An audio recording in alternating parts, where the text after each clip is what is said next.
Okay बच्चों, welcome back. हम लोग बेटा आज अपने थर्मोडायनेमिक्स रिवीजन का लास्ट लेक्चर करने जा रहे हैं। हम लोगों ने लास्ट टर्न पे सभी प्रोसेसेस को कंप्लीट कर लिया। अब हम लोग थोड़ा सा इसको बंद करो। अब इसको थोड़ा सा हम लोग बस चारों प्रोसेस को एक बार ग्राफिकल देख के आगे बढ़ेंगे। तो आइए थोड़ा सा शुरू करते हैं बेटा। देखिए, हम लोगों ने जो चार प्रोसेस किए हैं वो कौन कौन से किए हैं। हम लोगों ने किए हैं बेटा आइसोकोरिक और आइसोबेरिक, और हम लोगों ने किया है आइसोथर्मल और किया है आइसेंट्रोपिक। अब बेटा हम करना क्या चाहते हैं, चारों प्रोसेसेस को एक साथ ड्रॉ करना चाह रहे हैं। देखिए पीवी डायग्राम पे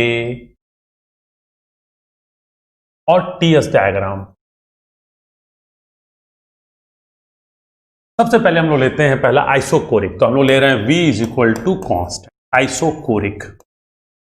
अब जरा देखिए कि आइसोकोरिक प्रोसेस को दिखाना किस डायग्राम में आसान है। मानी बात है, प्रेशर वॉल्यूम डायग्राम में दिखाना आसान। अगर वॉल्यूम कांस्टेंट है तो क्या होगा, एक वर्टिकल लाइन आएगी। तो ये हो गया आइसोकोरिक प्रोसेस पीवी डायग्राम पे। परंतु जब इसको टेम्परेचर एंट्रोपी पे दिखाते हैं तो कुछ इस तरह से आता है। ये कैसे आता है, जब एंट्रोपी के रिलेशन में हम लोग जाते हैं, वहां से जो कर्व हमें मिलता है लॉगरिथमिक कर्व, उसको खींचने से आता है। फिलहाल आप इसको मान लें कि ऐसा आता है। अब सर अगर हम ये देख रहे हैं कि वॉल्यूम कांस्टेंट है, तो अगर हम एरो ऊपर लगा दें तो क्या होगा भाई। देखिए इसका मतलब क्या हुआ है, मतलब वॉल्यूम कांस्टेंट है लेकिन शुरू में प्रेशर ये था और बाद में प्रेशर ये हो रहा है, मतलब प्रेशर बढ़ रहा है। तो वॉल्यूम कांस्टेंट है, प्रेशर बढ़ रहा है, ऐसा कब होता है, वो देख चुके हैं, कांस्टेंट वॉल्यूम हीट एडिशन। तो ये क्या है, कांस्टेंट वॉल्यूम हीट एडिशन। और जब हीट ऐड होती है तो वॉल्यूम तो कांस्टेंट है, प्रेशर बढ़ रहा है। जब प्रेशर बढ़ता है तो टेम्परेचर बढ़ता है। तो जब V इक्वल टू कांस्टेंट तो गिलशॉफ लॉ लगता है, P proportional to T। Pressure बढ़ा तो टेम्परेचर बढ़ा। तो टेम्परेचर बढ़ा का मतलब शुरू में टेम्परेचर ये था, बाद में टेम्परेचर ये हो गया, टेम्परेचर बढ़ गया। और जब हीट ऐड हुई तो एंट्रोपी भी बढ़ गई। शुरू में एंट्रोपी ये थी, बाद में एंट्रोपी ये हो गई। तो व्हाट इज दिस, ये दोनों ही क्या है, कांस्टेंट वॉल्यूम प्रोसेस हैं, लेकिन ये कांस्टेंट वॉल्यूम हीट एडिशन है। अब इस दौरान अगर हम इसको बोलें तो एक्सपेंशन की कंप्रेशन। सर वॉल्यूम तो कांस्टेंट है तो वॉल्यूम से तो आइडिया लगेगा नहीं एक्सपेंशन कंप्रेशन का। प्रेशर बढ़ रहा है, प्रेशर कब बढ़ता है, कंप्रेशन में प्रेशर बढ़ता है, तो कह सकते हैं कि आइसोकोरिक कंप्रेशन है। अब इसी तरह से आगे बढ़ते हैं। अगर हम लोग अब अगर हम खींचना चाहते हैं, मान लीजिए आइसोबेरिक, तो बहुत आसान है। आइसोबेरिक किस पे खींचेंगे, हॉरिजॉन्टल लाइन से। पीवी डायग्राम पे हॉरिजॉन्टल हो गई। टीएस डायग्राम पे कैसा होगा, टीएस डायग्राम पे कुछ ऐसी लाइन आएगी। अब जब टीएस डायग्राम पे ऐसी लाइन आएगी तो आपके सही तो वही खींच दिया आपने। मैंने कहा नहीं, अब जरा देखिए बेटा, ये आइसोबेरिक का मतलब प्रेशर कांस्टेंट है। अब आइसोबेरिक है तो प्रेशर कांस्टेंट हमने ऐसे खींच दिया तो क्या हो गया, इसका मतलब वॉल्यूम बढ़ रहा है। प्रेशर कांस्टेंट है, प्रेशर यहां पे और यहां पे सेम था, सेम ये, लेकिन यहां पे वॉल्यूम ये था और यहां पे ये वॉल्यूम है, मतलब वॉल्यूम बढ़ गया। प्रेशर कांस्टेंट है, वॉल्यूम बढ़ रहा है। जब प्रेशर कांस्टेंट होता है चार्ल्स लॉ लगता है, V प्रोपोर्शनल टू T। अगर वॉल्यूम बढ़ा है तो टेम्परेचर भी बढ़ेगा। इसका मतलब अगर एरो इधर है तो क्या हुआ है, वॉल्यूम बढ़ा है। वॉल्यूम बढ़ा है तो टेम्परेचर भी बढ़ेगा, तो एरो ऐसे लग जाएगा। तो टेम्परेचर पहले ये था और अब टेम्परेचर ये हो गया। और इस दौरान हीट ऐड होती है तो एंट्रोपी बढ़ी है। तो अब ये दोनों डायग्राम आपके मैच कर रहे हैं। अब जो मैं कहना चाह रहा हूं, जो पीछे मैंने कहा था लेकिन और खुल के कहना चाह रहा हूं, सर पीवी डायग्राम पे आइसोबेरिक और आइसोकोरिक में तो कोई डाउट नहीं है सर, यहां पे ये वर्टिकल है, यहां पे हॉरिजॉन्टल है। परंतु टीएस डायग्राम में दोनों सेम लग रहे हैं। मैंने कहा बेटा सेम इसलिए लग रहे हैं कि आपको मैंने इन अलग अलग खींच रखा है। जब इसको एक साथ खींचेंगे तो कुछ इस तरह से आता है। तो अगर हम टीएस डायग्राम पे आइसोकोरिक प्रोसेस और आइसोबेरिक प्रोसेस को एक साथ खींचेंगे तो कुछ इस तरह से आएगा। ऊपर होता है आइसोकोरिक और ये होता है आइसोबेरिक। इसका मतलब ये हमारा है आइसोकोरिक हीट एडिशन और ये है हमारा आइसोबेरिक हीट एडिशन। अब यहां पे स्लोप का खेल आ जाता है और हम देख रहे हैं कि आइसोकोरिक का स्लोप ज्यादा है। स्लोप का मतलब चढ़ान, तो चढ़ान ज्यादा है। अब हम लोग थर्मोडायनेमिक्स में इस चीज को प्रूव भी करते हैं। तो इसका मतलब जब आपको आइसोकोरिक आइसोबेरिक एक साथ खींचने पड़ेंगे टीएस डायग्राम पे, तो ऊपर जो होगा जिसका स्लोप ज्यादा होगा वो होगा आइसोकोरिक और जिसका स्लोप कम होगा वो होगा आइसोबेरिक। अब इस चीज को हम दिखाते हैं जब, तो हम लोग एक साथ दिखाने की कोशिश करते हैं। तो अब स्लोप के बारे में, किसका स्लोप ज्यादा होता है, तो देखिए बेटा स्लोप की चर्चा होगी टीएस डायग्राम पे। टीएस डायग्राम पे किसका स्लोप की चर्चा होगी, आइसोकोरिक और आइसोबेरिक की। तो आइसोकोरिक का स्लोप आइसोबेरिक से ज्यादा होता है, परंतु ये क्या है, हीट एडिशन है। अब जरा इस स्लोप को ही हम लोग आगे पढ़ने की कोशिश कर रहे हैं बेटा। अब देखिए यहां पे ये है आपका टीएस डायग्राम, और ये देखिए आप 0.5 आइसोकोरिक, मतलब 0 से 5 है तो इस दौरान वॉल्यूम कांस्टेंट रहेगा, लेकिन क्या होगा, एंट्रोपी बढ़ रही है और टेम्परेचर भी बढ़ रहा है। और 0 से 1 क्या है, आइसोबेरिक। तो 0 से 5 के दौरान वॉल्यूम कांस्टेंट है, टेम्परेचर बढ़ रहा है, एंट्रोपी बढ़ रही है, मतलब हीट एडिशन है। 0 से 1 के दौरान प्रेशर कांस्टेंट है, लेकिन टेम्परेचर बढ़ रहा है, एंट्रोपी बढ़ रही है। इसका मतलब 0 से 5 ये भी हीट एडिशन है, 0 से 1 ये भी हीट एडिशन है, लेकिन एक है आइसोकोरिक हीट एडिशन और दूसरा है आइसोबेरिक हीट एडिशन। अब ये जो 0.5 है ये आइसोकोरिक है, और ये 0.5 डैश जो है ये भी आइसोकोरिक है। अब यहां पे देखिए बेटा, ये वाली ढलान तेज है, ये वाली ढलान थोड़ी कम है, तो स्लोप ज्यादा होने का मतलब स्टीपर बोलते हैं, या स्लोप हाई है। तो ये तीव्र चढ़ाई है, तीखी चढ़ाई है, या तीखी ढलान है, और ये थोड़ी सी हल्की चढ़ाई है या हल्की ढलान है। तो 0.5 क्या है, आइसोकोरिक, 0.5 डैश क्या है, आइसोकोरिक। लेकिन जरा देखिए 0.5 में क्या हो रहा है, सर 0 पे टेम्परेचर ये था, 5 पे टेम्परेचर ये है, तो टेम्परेचर बढ़ रहा था। 0 पे एंट्रोपी ये थी, 5 पे एंट्रोपी ये है, तो टेम्परेचर भी बढ़ रहा था, एंट्रोपी भी बढ़ रही थी। एंट्रोपी कब बढ़ते हैं, हीट ऐड करते हैं। तो 0.5 वॉज हीट एडिशन, लेकिन आइसोकोरिक। लेकिन 0.5 डैश क्या है, देखिए बेटा 0 पे टेम्परेचर ये था, 5 पे टेम्परेचर ये है, इसका मतलब टेम्परेचर घट गया। 0 पे एंट्रोपी ये थी, 5 पे एंट्रोपी घट गई। तो एंट्रोपी कब बढ़ती है, जब हीट निकलती है। इसका मतलब 0.5 constant volume heat addition, 0.5 dash constant volume heat rejection. इसी प्रकार से 0.1 क्या है, कांस्टेंट प्रेशर हीट एडिशन, और 0.1 डैश क्या है, कांस्टेंट प्रेशर हीट रिजेक्शन। अब अगर आप कहें तो 5.0.5 dash is a isochoric process और 1.0.1 dash is a isobaric process.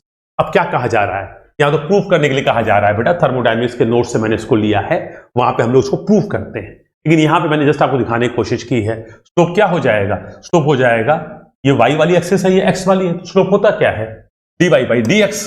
यहां dy तो है नहीं, तो dy के स्थान पे क्या हो जाएगा, dt, और यहां पे क्या हो जाएगा, ds। तो dt बाई ds स्लोप हो जाएगा। तो dt by ds of v means dt by ds हो गया slope. Slope at constant volume is greater than slope at constant pressure. ये प्रूफ करने के लिए कह रहा है, इसको हम लोग वहां प्रूफ करते हैं, फिलहाल इसको आप मान लें।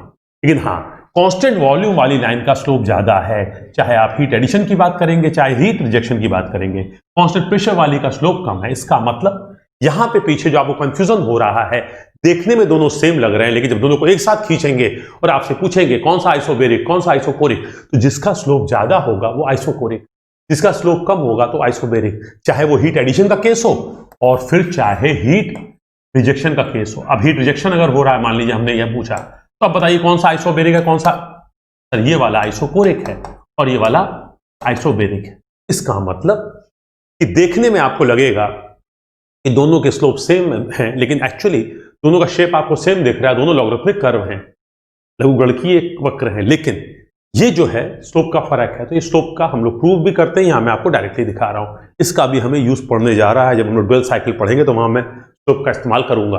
उस वक्त आप ये मत कहिएगा कि सर कहां से आ गया, तो मैंने एक्सप्लेन किया। अब थोड़ा सा फिर वापस चलते हैं। तो हमने एक तरह से देखा बेटा कि आइसोकोरिक और आइसोबेरिक की स्लोप की जब बात होती है, कंफ्यूजन आता है तो टीएस डायग्राम पे आता है, पीवी डायग्राम पे नहीं आता, क्योंकि ये तो वर्टिकल है और ये हॉरिजॉन्टल है, यहां पे कोई दिक्कत ही नहीं है, सीधे सीधे पहचान लेते हैं आप।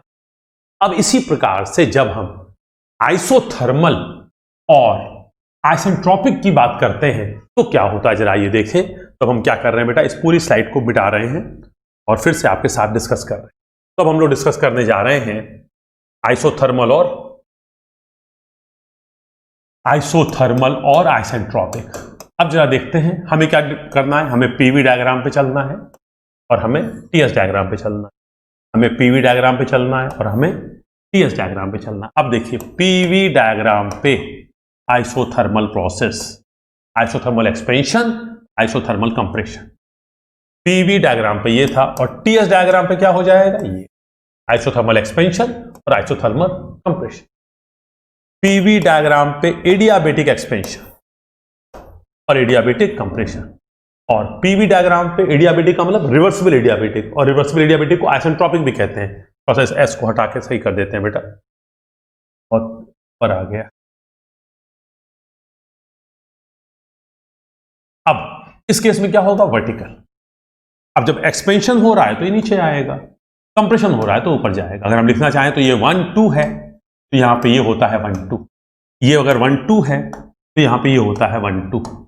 ओके, अब देखिए यहां पे क्या है, यहां पे टीएस डायग्राम पे आइसोथर्मल लाइन हॉरिजॉन्टल है, टेम्परेचर कांस्टेंट है, एंट्रोपी बदल रही है। लेकिन टीएस डायग्राम पे ये लाइन वर्टिकल है, एंट्रोपी कांस्टेंट है। तो इसका मतलब आइसोथर्मल और आइसेंट्रोपिक में कंफ्यूजन टीएस डायग्राम पे नहीं होगा, हॉरिजॉन्टल वर्टिकल दिखाई देगा। कंफ्यूजन कहां पे होगा, पीवी डायग्राम पे। सर आपने बनाया है ये वाला आइसोथर्मल और ये वाला एडियाबेटिक, सर पीवी डायग्राम पे तो सेम है। मैंने कहा सेम नहीं है। अगर आपको याद हो, इसका इक्वेशन है PV is equal to constant, inverse relationship है, एक बढ़ेगा दूसरा घटेगा, और ये है पीवी की पावर गामा बराबर कांस्टेंट। इसका मतलब इन दोनों का मैथमेटिकल इक्वेशन अगर अलग है, इसका मतलब अगर हम दोनों को एक साथ प्लॉट करने की कोशिश करेंगे, अगर हम दोनों को एक साथ दिखाने की कोशिश करेंगे तो एक साथ नहीं आएगा। मान लीजिए मैंने खींचा, ये वाला मैंने खींचा, मान लीजिए पीवी की पावर गामा बराबर कांस्टेंट, तो क्या आप समझते हैं पीवी बराबर कांस्टेंट भी सी पे आएगा? नहीं, पीवी बराबर कांस्टेंट कुछ ऐसा आएगा। इसका मतलब ये वाला क्या है, एडियाबेटिक या रिवर्सिबल एडियाबेटिक या आइसेंट्रोपिक। मतलब इस वाले लाइन पे एंट्रोपी कांस्टेंट रहेगी और इस वाले लाइन पे टेम्परेचर कांस्टेंट रहेगा, जबकि प्रतिक्षण प्रेशर वॉल्यूम बदल रहा है। अब क्या देख रहे हैं आप, ये वाली ढलान ज्यादा तेज है, ये वाली ढलान कम तेज है, तो इसका स्लोप, लेकिन ये दोनों क्या है, एक्सपेंशन है। ये क्या है, आइसोथर्मल एक्सपेंशन, और ये क्या है, एडियाबेटिक एक्सपेंशन। तो किसका स्लोप ज्यादा होता है, एडियाबेटिक का स्लोप ज्यादा होता है। अब यही हम बताने की कोशिश कर रहे हैं बेटा कि कंफ्यूजन की स्थिति पैदा होगी पीवी डायग्राम पे, किसमें, आइसोथर्मल और आइसेंट्रोपिक में।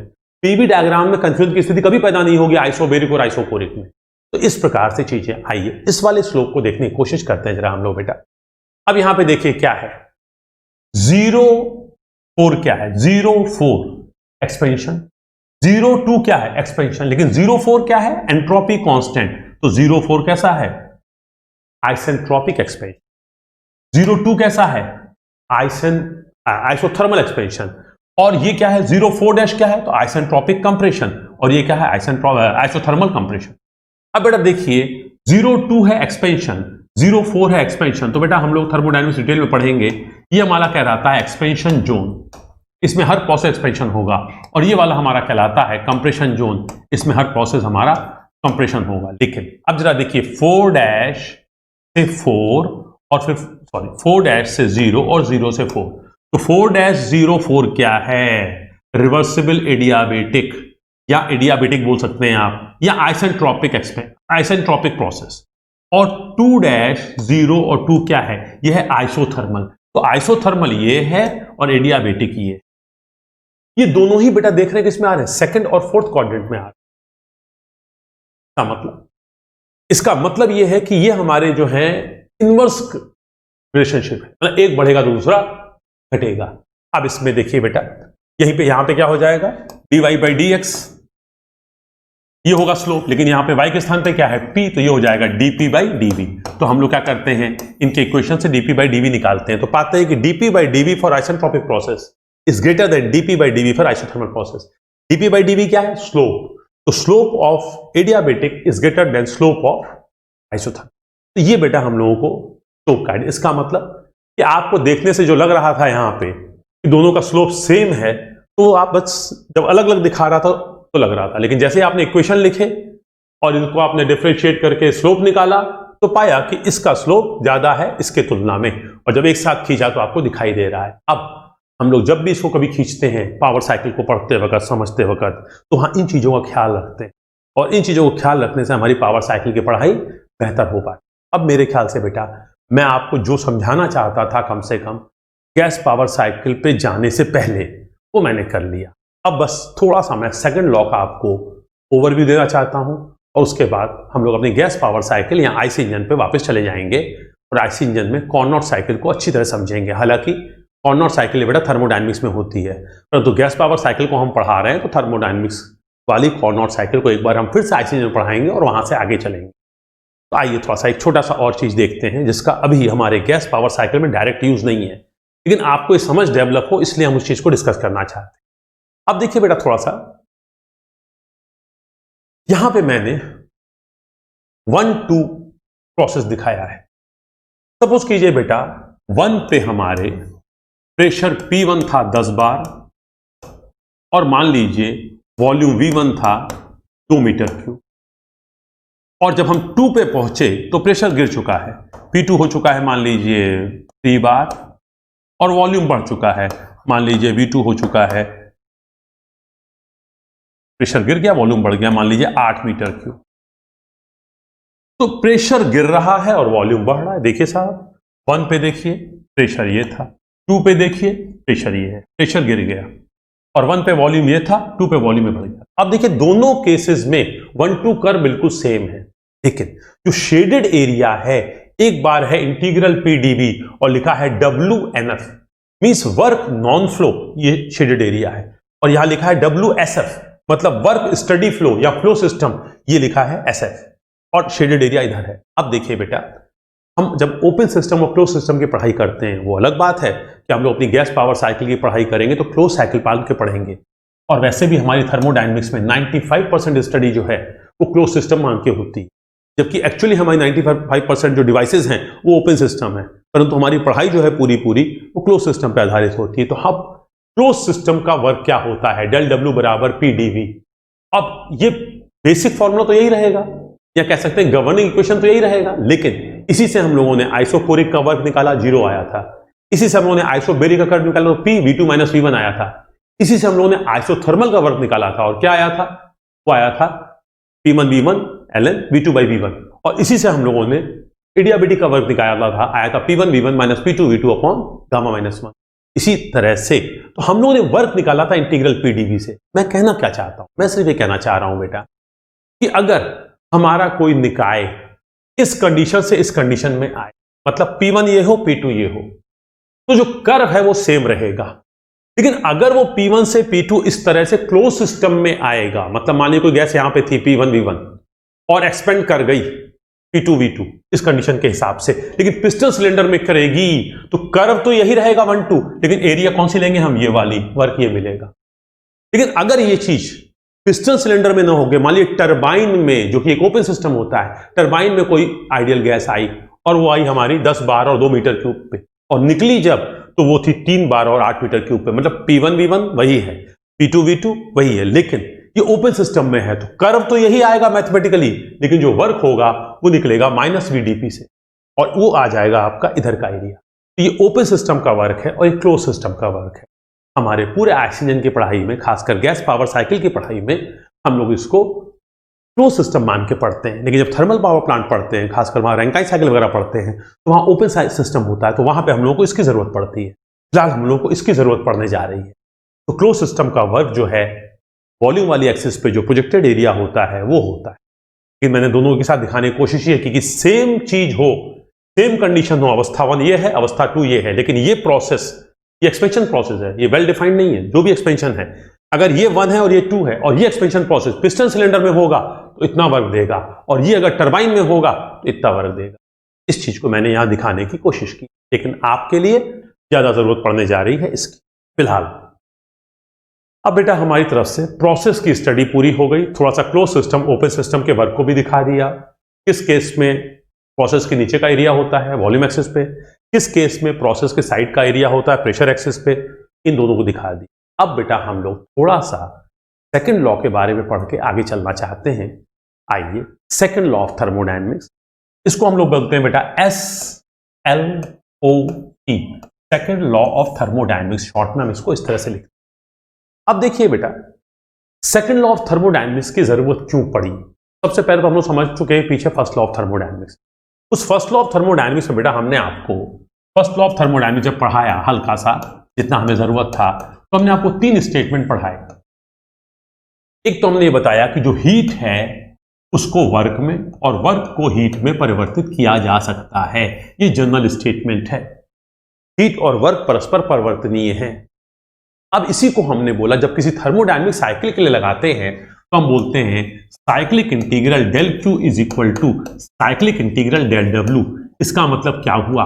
इसका मतलब यह हुआ सर किसी भी ऊष्मागतिकीय चक्र में हीट ट्रांसफर का बीजगणितीय योग उस ऊष्मागतिकीय चक्र के वर्क ट्रांसफर के बीजगणितीय योग के बराबर होता है। लेकिन ये जो आपका रिलेशन है या ये जो कह लीजिए इक्वेशन है ये सिर्फ और सिर्फ थर्मोडायनेमिक साइकिल में लगता है। लेकिन जब प्रोसेस पे आते हैं तो ये नहीं लगेगा। प्रोसेस पे हमने लगाया del Q is equal to D U plus del W, अर्थात किसी भी ऊष्मागतिकीय प्रक्रम में जो हीट ट्रांसफर होता है वह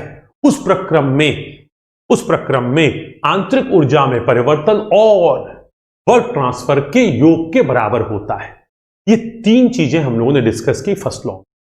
अब ये क्या था? ये फर्स्ट लॉ के कथन थे। थर्मोडायनेमिक्स जब पढ़ते हैं 2 कथन और पढ़ते हैं, वहां कथन हमारे 5 हो जाते हैं, पर यहां पे हमारे पास 5 के कथन की जरूरत नहीं थी, हमने डिस्कस नहीं किए, हमने इन 3 कथन को ही लेके चले। अब इन 3 कथन से ऐसा लगता है कि हीट और वर्क परस्पर परिवर्तनीय और है भी। अब सेकेंड लॉ ऑफ थर्मोडायनेमिक्स क्यों जरूरत पड़ी वहां से डिस्कस करते हैं और करीब 25-30 मिनट में हम लोग सेकेंड लॉ के उस स्टेटमेंट पर पहुंचना चाहते हैं जो हमारे आगे की पढ़ाई के लिए बहुत महत्वपूर्ण। आइए, तो इसका मतलब हम लोग पढ़ने जा रहे हैं limitations of first law of thermodynamics. देखिए बेटा, second law of thermodynamics picture में आया तो मानी बात है कि फर्स्ट लॉ ऑफ थर्मोडायनेमिक्स में जो कुछ कहा गया है उसमें कहीं कुछ कंफ्यूजन, कुछ संशय या कुछ अधूरापन रह गया है। क्योंकि अधूरापन रह गया इसलिए सेकेंड लॉ की जरूरत पड़े। अगर फर्स्ट लॉ सब कुछ कह देता तो सेकेंड लॉ की जरूरत नहीं पड़ती। जैसे आपके न्यूटन में होता है, न्यूटन का प्रथम नियम क्या है? जड़त्व का नियम है, लेकिन वो फोर्स एक्सेलरेशन के बारे में बात नहीं करता है तो सेकंड लॉ आया। लेकिन एक्शन रिएक्शन के बारे में बात करता है, थर्ड लॉ आया। कहने का मतलब सेकंड लॉ के आने का मतलब ही है कि फर्स्ट लॉ में कुछ अधूरा रह गया है, कुछ छूट गया है जो फर्स्ट लॉ नहीं बोल पा रहा है। तो आइए हम लोग सेकंड लॉ को पढ़ने से पहले थोड़ा सा देखते हैं कि लिमिटेशन क्या है फर्स्ट लॉ की। देखिए फर्स्ट लॉ ने क्या बोला? फर्स्ट लॉ ने बोला heat and work are mutually convertible, मतलब ऊष्मा और कार्य परस्पर परिवर्तनीय हैं। ऊष्मा को कार्य में और कार्य को ऊष्मा में परिवर्तित किया जा सकता है। लेकिन ये नियम जो है, ये जो भी कथन है, ये स्टेटमेंट साइलेंट है या खामोश है अबाउट, ये खामोश है अबाउट कन्वर्जन रेशियो की भाई जब हीट को वर्क बनाएंगे तो अगर हम 100 जूल हीट देंगे तो क्या 100 जूल वर्क मिलेगा? ये कुछ नहीं कह रहा है, हमारा मन मान लो। और अगर हम 100 जूल वर्क करेंगे तो क्या 100 जूल हीट मिलेगी? मींस कन्वर्जन रेशियो कि जब हीट को वर्क बनाएंगे तो ये पूर्णतः बदल जाएगा कि नहीं बदलेगा, ये कुछ नहीं कह रहा है। तुम्हारा मन है मान लो, तुम्हारा मन है मत मानो, मतलब साइलेंट है, क्लियरली नहीं बोल रहा है। तो this is silent about conversion ratio. लेकिन इनकी इस कन्वर्जन रेशियो की खामोशी को तोड़ा किसने? केल्विन मैक्स प्लैंक स्टेटमेंट ने। केल्विन मैक्स प्लैंक स्टेटमेंट ने इस कन्वर्जन रेशियो से संबंधित जो कंफ्यूजन था, संदेह था या कहिए अस्पष्ट थी बात, उसको क्लियर किया। कौन सी बात होगी? हीट कार्य में परिवर्तित होगी कि नहीं होगी, तो कितनी होगी? Conversion ratio. क्या 1 रुपया अमेरिका के $1 के बराबर है? तो आप कहेंगे मुझे क्या मालूम। अगर आपको डॉलर और रुपए के बारे में आइडिया नहीं है तो आप कहेंगे चुप रहेंगे आप। लेकिन जो जानता है, अरे सर $1 80 रुपए का है, रुपया तो 1 रुपया है, तो $1 बराबर 80 रुपया, वो जानता है। हम जानते नहीं तो आप पूछेंगे तो क्या खामोश रहेंगे, क्योंकि हम बोलेंगे गलत बोल गए तो आप हंस दोगे, इसे हम चुप रहेंगे। तो यहां पे साइलेंट है। तो केल्विन मैक्स प्लैंक साहब ने बोला कन्वर्जन रेशियो के बारे में, और ये हमारी पढ़ाई के लिए, हमारी गैस पावर पढ़ाई के लिए बहुत इंपॉर्टेंट है, तो हम इसको देखेंगे। दूसरा, इसकी जो कमी थी, एक तो थी कन्वर्जन रेशियो के बारे में और दूसरा कन्वर्जन के डायरेक्शन के बारे में कि हीट कब कहां से कहां ट्रांसफर होगी। ये तो हम सब जानते हैं कि हॉट बॉडी से कोल्ड बॉडी तक हीट आ सकती है, परंतु क्या कोल्ड बॉडी से हॉट बॉडी तक हीट जा सकती है? क्या अपने आप जा सकती है या कुछ तरीका बनाया जब जा सकती है? तो कन्वर्जन का डायरेक्शन, इसके बारे में भी ये खामोश है। तो अब इस कन्वर्जन के डायरेक्शन के बारे में जो बोला वो बोला क्लॉजियस साहब ने। तो अब समझिए बेटा, आपकी जो पावर इंजीनियरिंग होती है, मींस आईसी इंजन की जितनी साइकिल्स हैं, हम लोग बेटा जिस दिन आईसी इंजन को शुरू किया था उसका सेकंड चैप्टर शुरू किया था, गैस पावर साइकिल। तो हमने आईसी इंजन की आपको दिखाई थी बहुत सारी साइकिल्स, गैस पावर साइकिल। उस आईसी इंजन की जितनी भी साइकिल हैं वो इस कथन पर आधारित है, और साथ ही साथ जो आपका थर्मल पावर प्लांट है उसकी जितनी भी साइकिल है, अर्थात आप कह सकते हैं जितनी भी क्लॉकवाइज साइकिल हैं, जितनी भी डायरेक्ट साइकिल हैं, जितनी भी पावर साइकिल हैं, वो फिर चाहे आइडियल गैस को कार्यकारी माध्यम मान के चले या वेपर को कार्यकारी माध्यम को मान के चलें, वो इस स्टेटमेंट का सहारा लेती हैं या ये स्टेटमेंट उनको आगे मार्गदर्शन करता है। जबकि ये स्टेटमेंट जो क्लॉजेज स्टेटमेंट है वो रेफ्रिजरेशन एयर कंडीशनिंग में हमारी जितनी भी साइकिल होती हैं, जिसको हम लोग निगेटिव साइकिल कहते हैं, -W साइकिल कहते हैं, इनडायरेक्ट साइकिल कहते हैं, उसके लिए मार्गदर्शन का कार्य करती है। इसका मतलब हमारी जो साइकिल्स हमने डिवाइड की थी +W साइकिल -W साइकिल, तो +W साइकिल या डायरेक्ट साइकिल जिसमें हीट वर्क बनती है वो इस कथन को मान के या इस कथन के द्वारा जो प्रिंसिपल्स या सिद्धांत हैं उनको फॉलो करते हुए बढ़ती है। लेकिन जो इनडायरेक्ट साइकिल्स हैं जहां पे हम वर्क खर्च करके हीट ट्रांसफर करते हैं रेफ्रिजरेशन एयर कंडीशनिंग एरिया में, वो इसको करती है। तो हम लोग फिलहाल बेटा इसको टच नहीं करेंगे। जब हम लोग रेफ्रिजरेशन एयर कंडीशनिंग पढ़ते हैं तो हम लोग इस स्टेटमेंट शुरू करते हैं। जब हम लोग आईसी इंजन पढ़ते हैं या थर्मल पावर प्लांट पढ़ते हैं तो हम लोग इस स्टेटमेंट से शुरू करते हैं। तो हम लोग सेकेंड लॉ ऑफ थर्मोडायनेमिक्स की जो शुरुआत है वो करने जा रहे हैं इस स्टेटमेंट से। इसको बोलते हैं केल्विन मैक्स प्लैंक स्टेटमेंट। अब ये स्टेटमेंट क्या है और ये क्या कहना चाहता है, अगर हम इसको समझ गए तो आप समझिए कि हम लोग का रिवीजन कंप्लीट और हम लोग अगला टर्न जो नेक्स्ट कल का होगा उस पर कॉर्नर साइकिल को स्टार्ट करेंगे चैप्टर नंबर 2 से। अब देखिए केल्विन मैक्स प्लैंक जो स्टेटमेंट है, कहीं कहीं केल्विन प्लैंक स्टेटमेंट में लिखा रहता है, केल्विन प्लैंक स्टेटमेंट जो है, all the heat supplied to a engine working on a cyclic process और thermodynamic cycle can not be completely converted into work. अब देखिए बेटा इस कथन का तो बड़ा लंबा कथन है, हम इसको 2.5 लाइन 2 टुकड़े में बढ़ के पढ़ाते हैं। All the heat supplied to a engine working on a cyclic process और थर्मोडायनेमिक साइकिल। हमने बताया कि थर्मोडायनेमिक साइकिल क्या होती है, जब निकाय लौट के अपनी प्रारंभिक अवस्था में आ जाए, इसको आप थर्मोडायनेमिक साइकिल बोल लीजिए या बोल लीजिए साइक्लिक प्रोसेस। अब किसी भी ऊष्मीय इंजन को जो एक ऊष्मागतिकी चक्र पे कार्य कर रहा है, दी गई संपूर्ण ऊष्मा कार्य में पूरी परिवर्तित नहीं की जा सकती। Can not be completely converted into work, पूर्णतः कार्य में परिवर्तित नहीं की जा सकती। ऑल द हीट सप्लाइड दी गई संपूर्ण ऊष्मा, किसी भी ऊष्मीय इंजन को दी गई संपूर्ण ऊष्मा बशर्ते वो ऊष्मीय इंजन किसी ऊष्मागतिकी चक्र पे कार्य कर रहा हो, मतलब जहां से वर्किंग मीडियम चले लौट के वहां आ जाए। मान लीजिए वर्किंग मीडियम यहां था, आपने 100 जूल हीट दी और ये ऐसे ऐसे यहां वापस आ जाए और 100 जूल हीट को 100 जूल वर्क बना दे, ऐसा नहीं हो जाए। आपने 100 जूल हीट दी और ये कई प्रक्रम से गुजर के लौट आए, आपके 100 जूल हीट को 100 जूल कार्य बना के फिर यहां चलाए, ये नहीं हो सकता। इसका मतलब कोई ऊष्मीय इंजन जो किसी ऊष्मागतिकी चक्र पे कार्य करे वो दी गई हीट को पूरा कार्य नहीं बनाएगा। क्या सर? पूरी हीट को कार्य नहीं बनाएगा तो क्या करेगा? 100 जूल हीट देंगे तो 150 कार्य बनाएगा। माने भाई 100 जूल हीट दोगे, अगर वो 150 जूल कार्य बनाएगा तो ऊष्मागतिकी का प्रथम नियम टूट जाएगा, क्योंकि ऊर्जा न तो उत्पन्न होती है न नष्ट होती है, ऊर्जा एक रूप से दूसरे रूप में परिवर्तित होती है। तो ये कह रहा है 100 जूल हीट दोगे तो 100 जूल कार्य नहीं बनेगा। सर हम 100 जूल हीट देंगे, 100 जूल कार्य नहीं बनेगा तो बाकी हीट कहां जाएगी? तो मैंने कहा ये देखते हैं। इनफैक्ट मतलब वास्तव में ए पार्ट ऑफ सप्लाइड हीट, जो आप हीट देंगे उसका ए पार्ट, उसका एक हिस्सा, इस सप्लाइड टू जो आपने हीट दी उसका एक हिस्सा will be rejected to atmosphere. मतलब आप जो हीट देंगे वो पूर्णतः कार्य में परिवर्तित नहीं हो सकती यदि वो ऊष्मीय इंजन एक चक्रीय क्रम में कार्य कर रहा है या ऊष्मागतिकी चक्र पे कार्य कर रहा है। तो होगा क्या? जो आप हीट देंगे उसका कुछ हिस्सा वातावरण में निष्कासित किया जाएगा और जो बचेगा वो कार्य बनेगा। मतलब समझिए आपने 100 जूल हीट दी तो ये ऊष्मीय इंजन जो ऊष्मीय चक्र पे कार्य कर रहा है 100 जूल कार्य नहीं देगा। क्या करेगा? हो सकता है 100 जूल ले 10 जूल एटमॉस्फेयर फेंक दे 90 कार्य कर दे, हो सकता है 100 जूल ले 90 एटमॉस्फेयर फेंक दे 10 कार्य कर दे। लेकिन एक चीज तय है, 100 जूल लेके और 100 जूल कार्य आपको नहीं दे सकता अगर ये ऊष्मीय चक्र पे कार्य कर रहा है। तो इसका मतलब एफिशिएंसी बराबर क्या होता है बेटा? आउटपुट अपॉन इनपुट किसी भी मशीन के लिए। अब हमारा हीट इंजन क्या करता है? आउटपुट क्या है उसका वर्क, और इनपुट क्या है? जो हम हीट देते हैं। तो अब जो W अपॉन QA है ये एफिशिएंसी, ये कभी भी 1 नहीं होगी, 1 से कम होती है। अब थोड़ा सा इसको करने से पहले आइए देखें। अब देखिए बेटा यहां पे ये दिखाया गया है हीट इंजन ऊष्मीय, और ये जो एरो दिखाया गया क्लोज लूप दिखाया गया है। बेटा क्लोज लूप दिखाने का मतलब है कि ये ऊष्मीय इंजन एक ऊष्मागतिकी चक्र पे कार्य कर रहा है, जहां से चलेगा लौट के वहीं आ जाएगा। वर्किंग मीडियम में कार्यकारी माध्यम जो है कई प्रक्रम से, तो इसका मतलब ये साइक्लिक डिवाइस है, चक्रीय क्रम पे काम करे। अब इसको हमने हीट दी QA, Q का मतलब हीट, A का मतलब एड। अब अगर आपने इसको QA हीट दी और इसने W कार्य दिया आपको, और इसने जो QA हीट ली इसमें से W तो कार्य दे दिया और QR हीट इसने एटमॉस्फेयर में फेंक दी। अब यहां पे बेटा एक कॉन्सेप्ट आता है जिसको हम लोग बोलते हैं सोर्स और इसको बोलते हैं सिंक। सोर्स वो होता है जो हीट देता है और सिंक वो होता है जिसमें हम हीट फेंकते हैं। तो जरा समझने की कोशिश कीजिए, सोर्स क्या है? डोनर।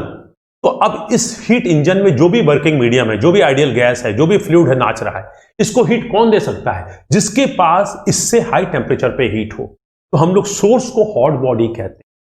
इसका मतलब इसका टेम्परेचर हाई है, इसका टेम्परेचर हाई है तो ये हीट दे सकता है। हम लोग किससे मांगेंगे? ईश्वर से मांगेंगे, उससे मांगेंगे जिसके पास हमारे से ज्यादा है। और हम कभी अगर किसी को दे सकते हैं तो किसको दे सकते हैं? अब मान लीजिए कि तुम कुछ नहीं दे पाएंगे, हो सकता है जिसके पास हमारे बराबर हो या हमसे थोड़ा कम हो, अगर जरूरत पड़े तो शायद हम कोशिश करें तो उसको दे पाएंगे। लेकिन अब इसका मतलब तो हीट देता जो है वो सोर्स है या हॉट बॉडी है, और हम जिसमें हीट फेंकते हैं या जिसको हम हीट देते हैं वो हमारा सिंक है। तो इसका मतलब सोर्स और सिंक। सोर्स का मतलब हॉट बॉडी, सिंक का मतलब कोल्ड बॉडी। यहां पे सोर्स का टेम्परेचर या हॉट बॉडी टेम्परेचर T1 बोला गया है, सिंक का टेम्परेचर T2 बोला गया। तो मानी बात है कि इसका टेम्परेचर इससे ज्यादा है और इसका टेम्परेचर इससे ज्यादा है। इसका मतलब T1 हमेशा T2 से ज्यादा होगा। अब ये डायग्राम क्या कह रहा है बेटा? देखिए समझिए, इस डायग्राम को हम लोग बोलते हैं केल्विन प्लैंक स्टेटमेंट का ग्राफिकल स्टेटमेंट, मतलब ग्राफीय कथन या कह सकते हैं हाँ रेखीय कथन। तो ये कह रहा है कि आपने अगर ऊष्मीय इंजन को जो चक्रीय क्रम पे काम कर रहा है QA हीट दी है, Q हीट दी है, तो W बराबर Q, हीट पूरी पूरी वर्क कभी नहीं बनेगी। Violation of Kelvin Max Planck statement. Violation मतलब उल्लंघन है, मतलब हीट कभी भी पूरी पूरी वर्क नहीं बन सकती यदि ये ऊष्मीय चक्र पे काम कर रहा है, यदि ये चक्रीय क्रम पे काम कर रहा है, किसी ऊष्मागतिकी चक्र पे काम कर रहा है। बल्कि होगा क्या? जो आप हीट देंगे उसका कुछ हिस्सा एटमॉस्फेयर में फेंका जाएगा। आपने 100 जूल हीट दी, 50 फेंक दी, 50 कार्य बन दिया। हो सकता है केल्विन प्लैंक स्टेटमेंट आपसे हो सकता है। सर 100 हीट दें, एक फेंके 99 कार्य बने, ऐसा हो सकता है? यस हो सकता है। सर 100 जूल हीट दी, 0.001 फेंके और बाकी कार्य बना दे, ऐसा हो सकता है? मैंने कहा हो सकता है। सर हमने 100 जूल हीट दी, 100 जूल कार्य बन जाए, ऐसा हो सकता है? मैंने कहा ऐसा नहीं हो सकता इस कथन के हिसाब से। मतलब ये कथन कह रहा है जो तुम हीट दोगे उसमें से कुछ ना कुछ हिस्सा, जितना हो थोड़ा बहुत, वो एटमॉस्फेयर को फेंकना पड़ेगा और बाकी कार्य बनेगा।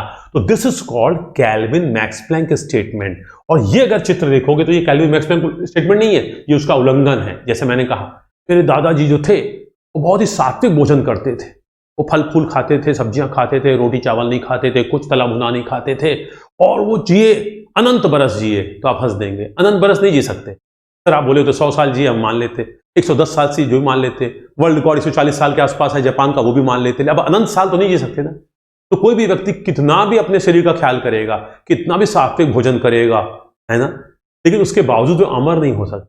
कि उम्र बढ़ सकती है, 100-150 साल जा सकती है, लेकिन अमर नहीं। तो इसका मतलब हीट पूरी पूरी वर्क नहीं बन सकती, चाहे कुछ कर लो, ऐसा बोला है केल्विन प्लैंक साहब। तो ये क्या है? ये कह रहे हैं कि आपने इस इंजन को जो ऊष्मागतिकी चक्र पे काम कर रहा है QA हीट दी और इससे कितना वर्क निकला है? QR वर्क निकला। अब देखिए यहां पे हम लगाने जा रहे हैं फर्स्ट लॉ। फर्स्ट लॉ क्या कहता है? फर्स्ट लॉ कहता है cyclic del Q is equal to cyclic del W।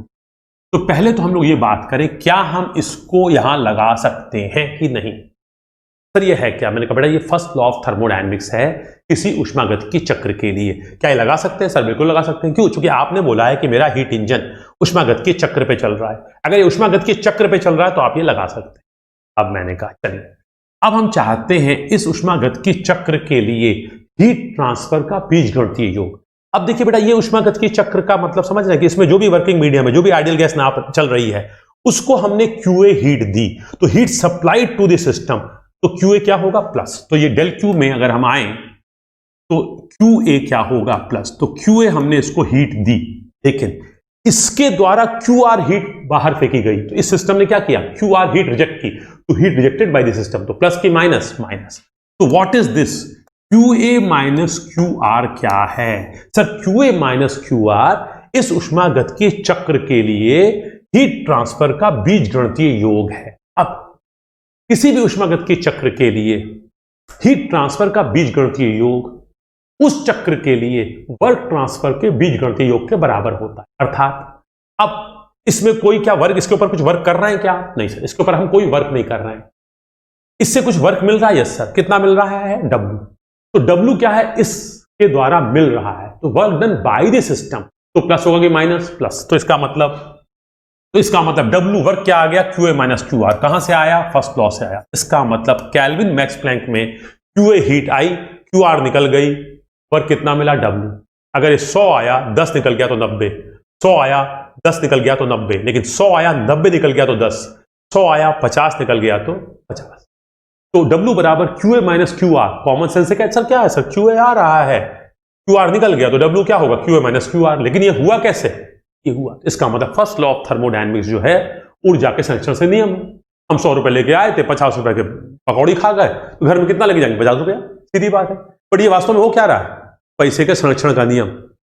पैसा एक जेब से दूसरे जेब में जाएगा, तो लक्ष्मी जी कांस्टेंट है। हमारे जेब में 100 रुपया था, अब पकौड़ी वाली जेब में 50 रुपए है, मेरे जेब में 50 रुपए, 50 50 100, बाकी 50 रुपए पकौड़ी हमारे जेब में पेट में है। ओके, अब ये है बेटा केल्विन मैक्स प्लैंक का। अब ये हीट इंजन जो है, आप क्या चाहेंगे कि 100 जूल हीट दे तो 99 फेंक दे, एक कार्य दे? नहीं सर, हम तो चाहेंगे 100 जूल हीट दे 100 कार्य दे। लेकिन ये स्टेटमेंट कह रहा है 100 जूल हीट दोगे 100 जूल कार्य नहीं मिल सकता। तो हमारी इच्छा क्या होगी, हमारी कोशिश क्या होगी पूरे सब्जेक्ट में? हमारी कोशिश होगी कि 100 जूल हीट दे तो ये चीज मिनिमम हो और ये मैक्सिमम।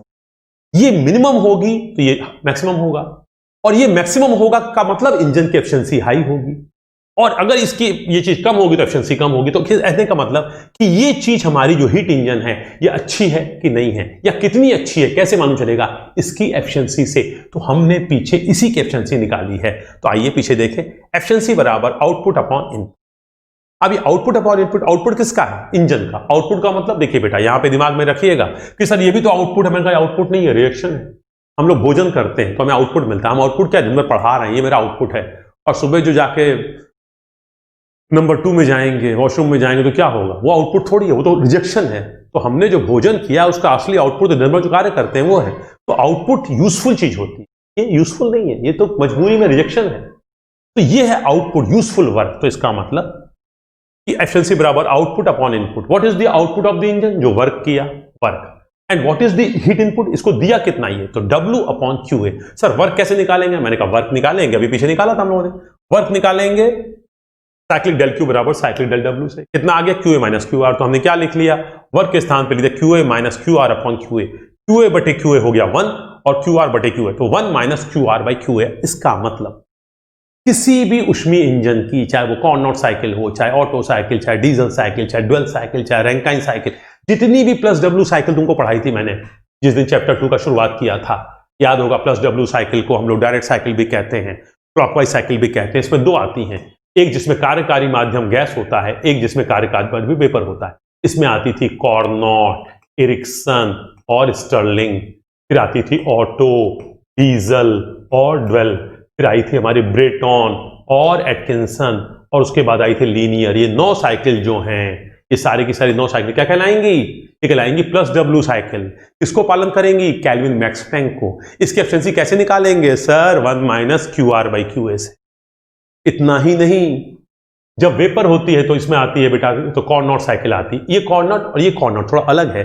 ये कॉर्नोट आइडियल गैस वाली है, ये कॉर्नोट वेपर वाली है। इसके बाद आती है यहाँ पर Rankine cycle, reheat cycle, regenerative cycle, modified Rankine cycle वगैरह वगैरह। इन सब की जितनी भी प्लस W डिवाइस हैं, इनकी एफिशिएंसी निकालने के लिए हम किसका इस्तेमाल करेंगे? सेकंड लॉ के केल्विन मैक्स प्लैंक स्टेटमेंट का। उसके हिसाब से एफिशिएंसी क्या होती है? एफिशिएंसी होती है 1 माइनस QR बाई QA। अब उस ऊष्मागतिकी चक्र की स्टडी करेंगे, उसमें जो हीट रिजेक्ट या हीट ऐड हो रही किस प्रक्रम में हो रही है, उस प्रक्रम के दौरान हीट ट्रांसफर निकालने की कोशिश करेंगे, और हर प्रक्रम का हीट ट्रांसफर निकालना मैंने आपको सिखाया है, वहां उसका इस्तेमाल करेंगे। ठीक है जी, आइए। तो अब इसका मतलब एफिशिएंसी आ गई 1 माइनस QR बाई QA। कहां से आई? सर केल्विन प्लैंक स्टेटमेंट से आई। कैसे आई? सर ऐसे आई। क्यों? सर केल्विन प्लैंक साहब कहते हैं कि किसी भी ऊष्मीय इंजन को जो ऊष्मागतिकी चक्र पे कार्य कर रहा है, दी गई संपूर्ण ऊष्मा कार्य में परिवर्तित नहीं हो सकती। दी गई संपूर्ण ऊष्मा का कुछ हिस्सा एटमॉस्फेयर में रिजेक्टेड होता है और बाकी कार्य में परिवर्तित होता है। सर ये भी केल्विन प्लैंक स्टेटमेंट है, यस। और ये भी है, मैंने कहा ये स्टेटमेंट नहीं है, ये उसका उल्लंघन है। कभी कभी जब हम लोग आपसे कहते हैं ये काम मत करना और ये काम करना, तो अक्सर आप लोग वही काम करते हैं जो हम मना करते हैं। बचपन में जब बच्चे छोटे होते हैं तो हम लोग कभी कभी ये भी तरीका अपनाते हैं, जो काम करना है उसको बोलते हैं मत करना, तो जरूर करते हैं। तो यहां पे ये negative statement, this is violation, violation मतलब उल्लंघन, तो violation of Kelvin Max Planck statement, this is the obedience, या कह सकते हैं ग्राफिकल, मतलब कथन का फॉलो करना। तो ये है कैल्विन मैक्स प्लैंक स्टेटमेंट, ये है उसका उल्लंघन। इसी के ऊपर सारे हीट इंजन हम लोग एफिशिएंसी ड्राइव करेंगे। ये जितनी भी मैंने आपको 15-16 साइकिल ली, इसका मतलब 15-16 साइकिल की एफिशिएंसी का सूत्र अगर आप निकालने जाएंगे थर्मल में, तो इसी एक से आएगा। और ये कहां से आ रहा है? Kelvin Planck statement. ये है क्या? सेकंड लॉ के कन्वर्जन रेशियो के बारे में। अब इसने क्लियर कह दिया कि हीट पूरी पूरी वर्क नहीं बन सकती। सर क्या वर्क पूरा पूरा हीट बन सकता है? यस, लेकिन सर हीट पूरी पूरी वर्क नहीं बन सकती। सर मैंने कहा आदर्श परिस्थितियों में भी नहीं बन सकती, आगे खुलासा होगा, इसलिए मैं नहीं बोलना चाह रहा हूं थोड़ा। आइए अब थोड़ा सा आगे चलते हैं। अब बेटा इस स्टेटमेंट में कुछ छोटे छोटे टर्म्स यूज हो रहे हैं, जिनको एक बार बोल लें तो चीजें क्लियर हो जाएंगी। सबसे पहले नोटेबल वन देखिए, TER। TER का मतलब है थर्मल एनर्जी रिजर्वॉयर। अब बेटा ये जो हमारा सोर्स है जिससे हम हीट दे रहे हैं, और जो हमारा सिंक है जिसको हम हीट फेंक रहे हैं, इनको हम थर्मल एनर्जी रिजर्वॉयर मानते हैं। सर क्या मतलब है? मतलब समझिए, TER या थर्मल एनर्जी रिजर्वॉयर एक कॉन्सेप्ट है। ये कॉन्सेप्ट क्या है? ये आपकी मतलब एक परिकल्पना है, एक्चुअली ऐसा हो नहीं सकता। Thermal energy reservoir are huge thermal reservoir. ये ऊष्मा के इतने बड़े कह सकते हैं आप रिजर्वॉयर हैं, जलाशय हैं, whose thermal capacity is infinite। इनकी थर्मल कैपेसिटी इनफाइनाइट है। मतलब क्या हुआ? इस temperature is not affected by addition और removal of small amount of heat. इसका मतलब ये ऊष्मा के अथाह भंडार हैं, इसमें से थोड़ी हीट निकल जाए या इसमें थोड़ी हीट आ जाए, उससे इनके टेम्परेचर में कोई परिवर्तन नहीं होता। मतलब कहने का यह है कि मान लीजिए सोर्स है, हमने कहा कि मान लीजिए सोर्स का टेम्परेचर है, इस सोर्स का टेम्परेचर है 1000 केल्विन। अब ये 1000 केल्विन पे है और ये दे रहा है 100 जूल हीट इस इंजन को। तो आप कहेंगे सर 100 जूल इसने हीट दे दी, इसका टेम्परेचर गिर जाएगा। मैंने कहा देखो भाई, ये जो है थर्मल एनर्जी रिजर्वॉयर है, इससे कितनी भी तुम हीट ले लो, इतना अथाह भंडार है ऊष्मा का, इसकी थर्मल कैपेसिटी इनफाइनाइट है, कितनी भी हीट निकल जाए इसका टेम्परेचर 1000 केल्विन ही रहेगा। ऐसा नहीं है, अगर बहुत माइन्यूट स्टडी करें तो पड़ेगा, लेकिन हम ऐसा मानते हैं। अच्छा ओके सर, आपने किसको फेंका? मैंने कहा इसका टेम्परेचर 100 केल्विन है। सर कितना फेंका? मैंने कहा 10 जूल फेंका। सर ये 10 जूल फेंके जा रहे हैं, अब सुबह से शाम तक, एक दिन तक, 2 दिन तक, हफ्ते भर, महीने भर ये इंजन चला जा रहा है। तो इंजन चल रहा है, सालों साल चल रहा है, तो इसमें हीट फेंकते जा रहे हैं 10 जूल, तो इसका टेम्परेचर 100 केल्विन थोड़ी रहेगा। अरे सर बढ़ के 101 केल्विन हो जाएगा। मैंने कहा ना, ये थर्मल एनर्जी रिजर्वॉयर है, इसमें कितनी भी हीट डाल दो, ऐसा गड्ढा है, कुछ भी कर लो, इसका टेम्परेचर बढ़ने वाला नहीं। तो इसका मतलब हम जब कहते हैं सोर्स और सिंक, तो हम ये मानते हैं कि इनका टेम्परेचर जो भी है, इसका टेम्परेचर हायर साइड में है, इसका टेम्परेचर लोअर साइड में है। इसका मतलब ये सिंक है, इसको कितनी भी हीट दे दो टेम्परेचर नहीं बढ़ेगा। ये सोर्स है, इसमें कितनी भी हीट इससे ले लो, इसका टेम्परेचर नहीं घटेगा। इसको एग्जाम्पल से बताएं तो समझ में आएगा। भगवान जी के पास हम लोग जाते हैं, मंगलवार को 9 बजे रात में पहुंचे क्लास लेके। भगवान जी के पास पहुंचे, देखा बहुत भीड़ है, सब निकल रहे हैं लोग, और सुबह से आ रहे होंगे मंगल भगवान जी, कहाँ हनुमान जी के पास फुर्सत है। हम सोचे कि वापस लौट लेते। पत्नी ने बोला क्या फायदा है? हमने कहा नहीं, अब क्या फायदा, कोई फायदा ही नहीं, सुबह से भगवान जी बांट रहे हैं, कोई बचा ही नहीं होगा। तो कहे ना ना ना ना, भगवान जी थर्मल एनर्जी रिजर्वॉयर होते हैं, मतलब इनके पास आशीर्वाद का, आपको कुछ देने का इतना बड़ा भंडार है कि सबको देते रहते हैं, इनका आशीर्वाद खत्म नहीं होता। तो हम लोग अपने ईश्वर को क्या मानते हैं? अपरंपार। उसके पास इतना आशीर्वाद है हम सबके लिए कि हम लोग जब जाएं, जितने लोग जाएं, सबको देता है, तब भी उसका अगले मंगल को खाली नहीं हो जाए कोटा, वे पिछले मंगल में खत्म हो गया, आउट ऑफ स्टॉक नहीं होता। तो इस तरह से हम लोग यहां मानते हैं। तो सोर्स और सिंक को हम थर्मल एनर्जी रिजर्वॉयर मानते हैं। सर सोर्स के उदाहरण क्या है? फर्नेस। फर्नेस का टेम्परेचर मान लिया 2000 डिग्री सेंटीग्रेड है, उससे हीट चली गई। सर अब तो 1950 हो गया होगा और हीट चली गई, अब तो 1900 हो गया। मैंने कहा नहीं, फर्नेस का मतलब उसका टेम्परेचर 2000 मान के हम पढ़ाई करेंगे। फर्नेस के अलावा कंबस्टन चैम्बर, सर हमने फ्यूल चार्ज सक किया, चार्ज कंप्रेस किया, तो सर यहाँ पे जब कंबस्टन हुआ तो टेम्परेचर 2000 है। तो इसका मतलब हम लोग कंबस्टन चैम्बर को भी मानते हैं सोर्स। तो फर्नेस और कंबस्टन चैम्बर जो हैं ये है थर्मल एनर्जी रिजर्वॉयर, लेकिन हॉट बॉडी या सोर्स। सर सिंक का उदाहरण क्या है? मैंने कहा एटमॉस्फेयर। हम लोग कितने सारे इंजन, मैंने कहा भी बताओ बेटा बाहर एटमॉस्फेयर टेम्परेचर कितना? तुमने सर 25 डिग्री सेंटीग्रेड। इतने मैंने कार स्टार्ट कर ली, मैंने कहा बताओ कितना? आपने बोला 25 डिग्री सेंटीग्रेड। एक कार और स्टार्ट होती है, अब बताओ, बोले 25 डिग्री सेंटीग्रेड। मैंने कैसे हो सकता है, अभी अगर 25 था, मैंने कार स्टार्ट की है, तो कुछ हीट एटमॉस्फेयर में जा रही है, एग्जॉस्ट में से कुछ गैस निकल रही है गरम गरम। एक कार और स्टार्ट हो गई, जस्ट बाइक स्टार्ट हो गई, तो कायदे से तो उस जगह का लोकल टेम्परेचर 25 से थोड़ा बढ़ गया होगा, 25.0001 हो गया होगा। लेकिन आप क्या मानते हैं, आप मानते हैं 1, 2, 10, 20 कितने भी इंजन स्टार्ट हो जाएं, हम मानेंगे एटमॉस्फेयर का टेम्परेचर 25 है। तो हम एटमॉस्फेयर को या समुद्र को सिंक मानते हैं, और जबकि फर्नेस को और कंबशन चैम्बर को सोर्स मानते हैं। तो पहला कॉन्सेप्ट यहां पे आता है सोर्स और सिंक का। तो ये हमारा सोर्स है, इसका टेम्परेचर हमने जो भी माना है वो इतना ही रहेगा, इससे कितनी भी हीट ले लेंगे आप, जब तक चाहे लेते रहिए, इसका टेम्परेचर कांस्टेंट माना जाए। ये सिंक है, इसमें कितना भी हीट फेंक देंगे आप, कितनी देर भी फेंकते रहेंगे, इसका टेम्परेचर बढ़ेगा नहीं, इसका टेम्परेचर घटेगा नहीं, क्योंकि सोर्स और सिंक को थर्मल एनर्जी रिजर्वॉयर माना जाता है, और इनकी थर्मल कैपेसिटी इनफाइनाइट मानी। ईश्वर के पास अपरंपार आशीष और आशीर्वाद हम लोग के लिए है, आप जब चाहे मांग सकते हैं। कितनी मंगल हो गए, हनुमान जी के पास आशीर्वाद कमी नहीं होती, इसलिए आज भी हम लोग मंगल में 9 बजे भी जाना पड़ता है और मिलता भी है।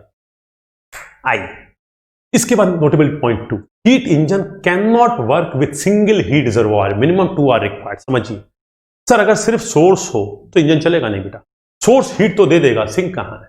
अगर सुख ही सुख हो तो हमें दुख का एहसास ही नहीं होगा। ईश्वर ने सुख भी बनाया है, दुख भी बनाया है। दुख है तो हमें मालूम चलता है ये दुख है, इसीलिए जब सुख आता है तो हम अनुभव कर पाते हैं कि अच्छे दिन चल रहे हैं। तो अच्छे दिन मतलब वो उस तरह समझ लीजिएगा, अच्छे दिन तो बहुत पॉलिटिकल स्टेटमेंट हो जाए। तो सुख है और दुख है, इसका मतलब अगर सिर्फ सोर्स है और सिंक नहीं तो इंजन नहीं चलेगा। क्यों? क्योंकि हीट फेंकोगे कहां, और हीट फेंकोगे नहीं तो हीट पूरी पूरी वक्त तो बन नहीं सकती। हीट को फेंकने के लिए तुम्हें सिंक चाहिए, कोल्ड बॉडी चाहिए। तो क्या हमारा कोई इंजन सोर्स हो, सिंक ना हो तो चलेगा? नहीं चलेगा। अगर दुख ना होती तो जीवन में कोई मजा ही नहीं था। दुख चुकी है इसीलिए सुख का अनुभव है। हाँ, ये जरूर है कि हर आदमी कोशिश करता है कि दुख कम से कम हो और सुख ज्यादा हो, लेकिन दुख है इसीलिए सुख का आभास होता है। तो सोर्स तो यही कहा जा रहा है यहां पे बेटा कि heat engine can not work with single heat reservoir, minimum 2 are required. Sir minimum 2 क्या 3 हो सकते हैं? हाँ बेटा, आगे गेट वगैरह में सवाल आते हैं इस तरह के कि आपने सोर्स एक है और आपने हीट यहां पे भी फेंक दी, ये भी एक सिंक है। आपने हीट यहां पे भी फेंक दी, ये भी एक सिंक है। सर ये ओके, यस, कम से कम एक सिंक होना चाहिए। ऐसा नहीं हो सकता कि 3 सोर्स हो, सिंक कोई ना हो। एक सोर्स 3 सिंक चलेगा, 3 सोर्स 1 सिंक चलेगा, लेकिन ऐसा नहीं हो सकता कि एक सोर्स सिंक कोई नहीं। तो minimum 2 reservoir are must, 1 upper side 1 lower side minimum. इससे ज्यादा है वो 2 सोर्स 3 सिंक चलेगा। ये कहने का पर्पज है। आइए बेटा, तीसरा स्टेटमेंट है, statement is significant to any heat engine work producing device. इसका मतलब पीछे मैंने बोला कि ये कथन हर प्लस डब्ल्यू डिवाइस पे लगेगा, वो किसी भी ऊष्मागतिकी चक्र पे लगे। मैंने 17 नाम ले लिया आपको बेटा, सब जगह ये लगेगा स्टेट। लेकिन ध्यान रहे माइनस डब्ल्यू डिवाइस पे नहीं लगेगा, रेफ्रिजरेटर पे, एयर कंडीशनर पे नहीं लगेगा। जो माइनस डब्ल्यू डिवाइस है वहां नहीं लगेगा, सिर्फ प्लस डब्ल्यू डिवाइस। क्यों भाई? सर केल्विन मैक्सवेल का स्टेटमेंट है, शुरू में ही बोल दिया हम लोगों ने, हीट जब वर्क बनती है वहां पे लागू होता है। इसके बाद KMP is valid only for cycle not for process. अब बेटा इस पॉइंट को मैं थोड़ा सा एक्सप्लेन करूंगा। अब देखिए बेटा, हम लोगों ने अभी कल स्टडी की है, कल के लेक्चर में मैंने आपको एक प्रोसेस पढ़ाया था जिसका नाम था आइसोथर्मल प्रोसेस, अगर आपको याद आ रहा। उस आइसोथर्मल प्रोसेस का मतलब क्या था? Temperature remains constant. मतलब जब प्रक्रम शुरू होता है, जब हमारा निकाय अपनी प्रारंभिक अवस्था पे है तो जो टेम्परेचर है, जब अंतिम अवस्था में पहुंचता है तो टेम्परेचर वही रहता है। मतलब T1 बराबर T2। अगर T1 बराबर T2 है तो dt का मतलब T2 माइनस T1 कितना होगा? सर T2 माइनस T1 0 होगा। इसका मतलब आइसोथर्मल प्रोसेस में प्रक्रम होता है, हीट का लेन देन होता है, प्रेशर वॉल्यूम में परिवर्तन होता है, isothermal heat addition, isothermal expansion, Boyle's law, लेकिन टेम्परेचर कांस्टेंट रहता है dt 0। और हम जानते हैं आदर्श गैस के लिए du is equal to mCV dt, और चूंकि dt 0 है तो du बराबर 0। du बराबर 0 का मतलब आंतरिक ऊर्जा में कोई परिवर्तन नहीं होता, न बढ़ती है न घटती। एक तरह से आंतरिक ऊर्जा उतने की उतनी रहती है। अब हमारा फर्स्ट लॉ ऑफ थर्मोडायनेमिक्स जो है, उसका जो कथन है किसी प्रक्रम के लिए, वो कहता है डेल Q बराबर du प्लस डेल W। तो आइसोथर्मल प्रोसेस में du का मान क्या है ये हम लोग कल कर चुके हैं। अगर आपने थोड़ा रिवाइज किया होगा तो याद आ रहा होगा और मजा भी आ रहा होगा, और नहीं रिवाइज किया तो भाड़ में जाए, क्या फर्क पड़ता है। ऐसे भी ऑनलाइन है, आप मान के चल रहे हैं, समझ में कम आना है, तो जब मान के ही चल रहे हैं तो फर्क क्या पड़ता है, लेकिन अगर आपने किया है तो याद होगा du बराबर 0, तो ये तो 0 हो गया। अब अगर ये 0 हो गया तो इसका मतलब क्या हुआ, इसका मतलब ये हुआ कि सर आइसोथर्मल प्रोसेस में डेल क्यू बराबर डेल डब्ल्यू। अब जरा समझिए, डेल क्यू बराबर डेल डब्ल्यू का मतलब, डेल क्यू का मतलब हीट ट्रांसफर, डेल डब्ल्यू का मतलब वर्क ट्रांसफर। मतलब 100 जूल हीट दोगे 100 जूल वर्क मिलेगा, जितनी हीट दोगे उतना वर्क मिलेगा, हीट प्लस तो वर्क प्लस। सर हीट पूरी पूरी वर्क बन रही है, मैंने कहा हाँ बन रही है। सर ये गलत है, मैंने कैसे गलत है? सर अभी तो आपने कहा हीट पूरी पूरी वर्क नहीं बन सकती, आपने यही तो बोला यहां पे केल्विन मैक्सवेल साहब ने, उन्होंने बोला है ना ये, all the heat supplied to an engine working on a cyclic process can not be completely convert, कि ऊष्मा को पूरा पूरा कार्य नहीं बना सकते। अभी आपने बोला था 100 जूल अगर हीट है तो 100 जूल वर्क नहीं मिलेगा, मैंने कहा यस मैंने बोला था। तो फिर मैंने कहा मैंने वो बोला है, लेकिन साथ ही साथ ये भी बोला है कि यदि वो साइक्लिक प्रोसेस या ऊष्मागतिकी चक्र पे काम करे। तो अब जरा समझिएगा, ये जो स्टेटमेंट है किसी ऊष्मागतिकी चक्र के लिए नहीं है, ये स्टेटमेंट जो है किसी प्रक्रम के लिए है। तो किसी प्रोसेस में तो ये पॉसिबल है, आपने 100 जूल हीट दी, निकाय वहां पहुंच गया, इसने 100 जूल कार्य दे दिया, लेकिन अब निकाय को लौट के वापस यहां लाइए और ये 100 जूल हीट को 100 जूल वर्क कर दे, ऐसा नहीं होगा। इसका मतलब 100 जूल हीट दीजिए, 100 जूल वर्क आपको मिल गया, लेकिन निकाय अपनी प्रारंभिक अवस्था पे नहीं आएगा। अब कैसे दोबारा 100 जूल हीट दोगे? तो इसको वापस लाइए, मैंने कहा वापस नहीं आएगा। इसका मतलब वापस आए फिर आप 100 जूल हीट दो, तो साइक्लिक प्रोसेस पे काम करे और 100 जूल हीट को 100 जूल वर्क बनाए, ये संभव नहीं है। अब इसका एक उदाहरण है बेटा, वो मैं हर क्लास में देता हूं, आपके भी बड़ा अच्छा तरह समझ में आएगा। अब उस उदाहरण से इसको समझाएं, तो इसका मतलब जरा पहले इसको क्लियर कर दें। फोर्थ पॉइंट क्या है, Kelvin Max Planck statement is valid for cycle. Sir ये सही है, बिल्कुल सही है। सर हीट पूरी पूरी वर्क नहीं बन सकती किसी ऊष्मागतिकी चक्र में, ये भी सही है, मैंने कहा बिल्कुल सही है। इसका मतलब वो ऊष्मागतिकी चक्र में, मतलब आपने 100 जूल हीट दी और वापस भी आ गए और 100 जूल कार्य हो गया, ये नहीं हो सकता। 100 जूल आपने हीट दी, 100 जूल कार्य मिल गया और आप यहीं रुक गए, लौट के नहीं आ पाए, तब तो हो सकता है। अब इसका एक प्रैक्टिकल उदाहरण बिल्कुल आपको समझ में आएगा। ये साइकिल के लिए वैलिड है स्टेटमेंट, किसी प्रोसेस के लिए नहीं। मतलब प्रक्रम में कोई हो, जैसे आइसोथर्मल प्रोसेस है, हीट पूरी पूरी वर्क बन सकती है, बट किसी ऊष्मागतिकी चक्र में जहां पे वर्किंग मीडियम या निकाय वापस लौट आए, तो ऐसा नहीं हो सकता। इसका उदाहरण समझिए, बिल्कुल समझ में आ जाए। बेटा कोरोना काल है, आप लोगों का कोर्स इनकम्प्लीट रह गया है। अब हम लोग ऑनलाइन कोशिश किए, लेकिन आप देख रहे हैं कि आपको नेट की प्रॉब्लम हो रही है, कई बच्चों की रिक्वेस्ट आती है सर हम नहीं कर पा रहे, उसके बावजूद भी हम लोग कोरोना काल में चला रहे हैं। उम्मीद है कि दिवाली के बाद कुछ माहौल सरकार की तरफ से गाइडलाइन क्लियर आ जाएगी और क्लासेस शुरू भी कर पाएंगे, तब तक हम लोग ऑनलाइन चला रहे हैं। तो उतने इंटरेस्ट से आप ना पढ़ पा रहे हैं, ना हम बिना कैमरे आपके सामने रखे कैमरे को पढ़ा भी नहीं पा रहे हैं, पर उसके बावजूद चल रहा है। सपोज कीजिए आप लोग लौट के आए और यहां से कोचिंग बंद हो जाए, गायब हो जाए हम सब लोग, आप लोगों ने फीस जमा की है, कोर्स पूरा हुआ नहीं, हम लोग भाग जाएं, तो क्या होगा? कुछ कर पाएंगे? कुछ नहीं कर पाएंगे। इसका मतलब कि आपका पैसा जितना है वो भी गया, कोर्स भी कंप्लीट नहीं हुआ, सब लोग भाग गए, मास्टर अच्छा कह रहे, कोचिंग का नामो निशान नहीं, बोर्ड वोर्ड नहीं, कुछ नहीं, कोई जानता ही नहीं कहां गए, सब गायब हो गए, कोरोना में सब खप गए। तो ठीक है, ऐसा हो सकता है या सर? एक बार तो ऐसा हो सकता है, लेकिन क्या यह संभव है कि मार्च में फिर कैरियर कोचिंग आ जाए, फिर सारे मास्टर आ जाए, फिर पढ़ाना नया बैच को शुरू कर दें? क्या ये संभव है? नहीं। इसका मतलब कि मान लीजिए आपको या किसी को भी एक बार बेवकूफ बना सकते हैं, लेकिन एक बार बेवकूफ बनाया, फिर वो लौट के आया, फिर आपने बेवकूफ बनाया, फिर वो लौट के आया, फिर आपने बेवकूफ बनाया, तो क्या ऐसा हो सकता है? क्या चक्रीय क्रम में हर बार जुलाई में एडमिशन लेके 6 महीने पढ़ा के हम लोग भाग जाएं, कोर्स अधूरा छोड़ दें, ईमानदारी से काम न करें, और फिर मार्च में आए, फिर एडमिशन ले लें, फिर भाग जाएं? क्या ऐसा चलता रहेगा? चक्रीय क्रम में ये घपलेबाजी, बेईमानी चल पाएगी? नहीं चल पाएगी। एक बार तो हो सकता है। इसीलिए कहा जाता है बेटा कि अगर आपको लंबा कोई कार्य करना है, कोई बड़ी चीज अचीव करनी है, तो बहुत ज्यादा मत कीजिए, बहुत ऑनेस्टली करेंगे तभी आप स्थापित होकर कर सकते हैं। तो चक्रीय क्रम में लगातार 100 जूल हीट को 100 जूल वर्क या हीट को पूरा पूरा कार्य नहीं बना सकते। एक प्रोसेस में बना लिया, बस खत्म। अब क्या होगा? अब निकाय यहां आएगा तब ना करोगे, निकाय यहां लाएगा। अब निकाय को लौटा के यहां लाओगे तो 100 में से 10 खर्च, 90 बचेगा। यही हो रहा है। आपने 100 जूल हीट दी, 100 जूल कार्य मिल गया, लेकिन अब निकाय को वापस लाने में 10 जूल खर्च हो गया। तो 100 जूल हीट दी थी, 100 जूल कार्य मिला, लेकिन जब वापस लाए तो 10 जूल खर्च हो गई, तो 90 तो कार्य मिला। इसका मतलब चक्रीय क्रम में लगातार 100 जूल हीट को 100 जूल कार्य या हीट को पूरा पूरा वर्क नहीं बना सकते, किसी प्रक्रम में बना सकते हो, ये फर्क है। तो चौथे स्टेटमेंट का मतलब भी मैंने समझा दिया। अब बेटा हम लोग ऐसी स्थिति में हैं जहां से हम लोग अपने पढ़ाई को आगे शुरू करेंगे। तो बेटा मैंने 7 लेक्चर लिए, एक घंटे, करीब 7 घंटे में मैंने कोशिश की कि थर्मोडायनेमिक्स को थोड़ा सा प्रोसेस आपको क्लियर करूं, खासकर M2 के बच्चों के लिए, क्योंकि M2 के बच्चों को मैं थर्मोडायनेमिक्स पढ़ाऊंगा, लेकिन उसको पढ़ाने में मुझे 80 घंटे समय लगेगा। तब तक मैं आईसी इंजन कंटिन्यू करना चाहता हूँ। इधर बीच में मेरा स्वास्थ्य भी बेटा बहुत अच्छा नहीं चला है, तो किसी तरह से बस कंटिन्यू कर पाए हैं।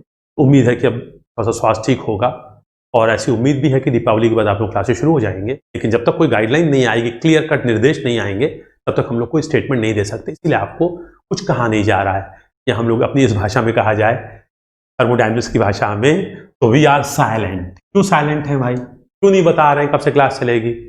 जब तक इलाहाबाद में लोकल प्रशासन का, स्थानीय प्रशासन की तरफ से कोई क्लियर गाइडलाइन नहीं आएगी, तब तक हम लोग खामोश हैं। ये बात है, क्लियर हो रही है? ओके बेटा, हम लोग अगले टर्न से गैस पावर साइकिल का सेकंड लेक्चर शुरू करेंगे।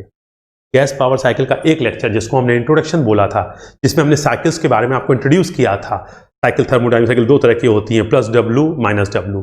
प्लस डब्ल्यू क्लॉकवाइज होती हैं, इनको डायरेक्ट साइकिल कहते हैं। माइनस डब्ल्यू एंटी क्लॉकवाइज होती हैं, इनको रेफ्रिजरेशन साइकिल कहते हैं।